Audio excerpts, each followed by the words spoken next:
चलिए आज बनाते हैं बच्चों की फरमाइश पर ये मज़ेदार सा टी केक। इसको बनाने के लिए ना तो आपको ओवन की ज़रूरत पड़ेगी और ना ही बीटर की। बनाना फ्लेवर में हम इसको बनाएंगे।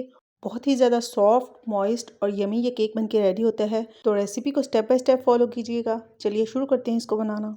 सबसे पहले हम 3 केलों को अच्छे से मैश कर लेंगे। अगर बड़े हैं तो आप 2 भी इस्तेमाल कर सकते हैं। मेरे पास ये थोड़े छोटे साइज़ के थे तो इसलिए मैंने 3 ले लिए हैं। और केले आपने अच्छे पके हुए इस्तेमाल करने हैं तो ही आपका केक ज़्यादा टेस्टी बनेगा। केलों को अच्छे से मैश करने के बाद हम इसमें 2 अदद अंडे शामिल करेंगे।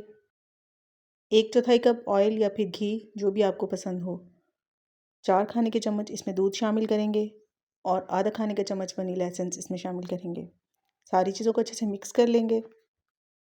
तकरीबन 3 से 4 मिनट तक आपने इसको अच्छे से बीट करना है। इसके बाद हम इसमें तकरीबन आधा कप के करीब पिसी हुई चीनी शामिल करेंगे।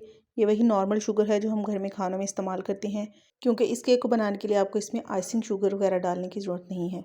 चीनी को भी हम अच्छे से मिक्स कर लेंगे। इसके बाद हम इसमें मैदा शामिल करेंगे, जो कि मैंने यहाँ पर लिया है 1.5 कप। और मैदे को इस्तेमाल करने से पहले आपने एक मरतबा इसको अच्छे तरीके से छान लेना है। 1 खाने का चम्मच इसमें बेकिंग पाउडर शामिल करेंगे। अब इन सारी चीज़ों को अच्छे से मिक्स कर लेंगे। तो जब तक मैं यहाँ पर बैटर को मिक्स कर रही हूँ, आप लोग जल्दी से वीडियो को लाइक कर दें और अगर फर्स्ट टाइम चैनल को विज़िट कर रहे हैं तो चैनल को सब्सक्राइब भी ज़रूर कर लें, ताकि इसी तरह की मज़े मज़े की रेसिपीज़ आप लोगों को देखने को मिलती रहें। बेकिंग ट्रे को मैंने हल्का सा ऑयल से ग्रीस कर लिया है। इसके अंदर हम खुश्क मैदा डालेंगे और इसको अच्छे से फैला लेंगे। इस तरह से मैदा लगाने से केक बेकिंग ट्रे के साथ चिपकेगा नहीं और इजीली डीमोल्ड हो जाएगा। लेकिन अगर आप बटर पेपर इस्तेमाल करना चाहते हैं तो फिर आपको इस तरह से मैदे की कोटिंग करने की ज़रूरत नहीं है। बस आप सिंपल बटर पेपर नीचे रख लें। बैटर डालने के बाद हम इस तरीके से बेकिंग ट्रे को हल्का हल्का टैप करेंगे, ताकि इसके अंदर जो भी एयर बबल्स हैं वो ख़त्म हो जाए। और लास्ट में हम इसके ऊपर चॉप किए हुए ड्राई फ्रूट डाल देंगे। बादाम, काजू और अखरोट वगैरह मैंने यहाँ पर लिए हैं। आप अपनी पसंद की कोई भी ड्राई फ्रूट इस्तेमाल कर सकते हैं। बेकिंग के लिए मैंने कढ़ाई को 5 मिनट के लिए हाई फ्लेम पर प्रीहीट किया है और इसके अंदर मैंने रखा है जाली stand. Medium to low flame पर हम केक को बेक कर लेंगे। तकरीबन 35 मिनट लगे हैं और यहाँ पर हमारा केक जो है वो बहुत ही अच्छे से बेक हो चुका है।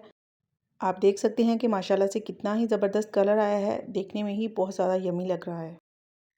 बच्चों को मीठा बहुत ज़्यादा पसंद होता है तो इस केक को आप बच्चों के लंच बॉक्स में भी दे सकते हैं, या फिर अगर आपके घर में कोई गेस्ट वगैरह आ रहे हैं तो इसको आप चाय के साथ सर्व कर सकते हैं। तो ये थी बहुत ही आसान और मज़ेदार सी बनाना टी केक की रेसिपी, जो कि बच्चों को बहुत ज़्यादा पसंद आया था और उन्होंने बहुत शौक से खाया था। आप लोग भी ज़रूर ट्राई कीजिएगा और अपना फीडबैक मेरे साथ ज़रूर शेयर कीजिएगा।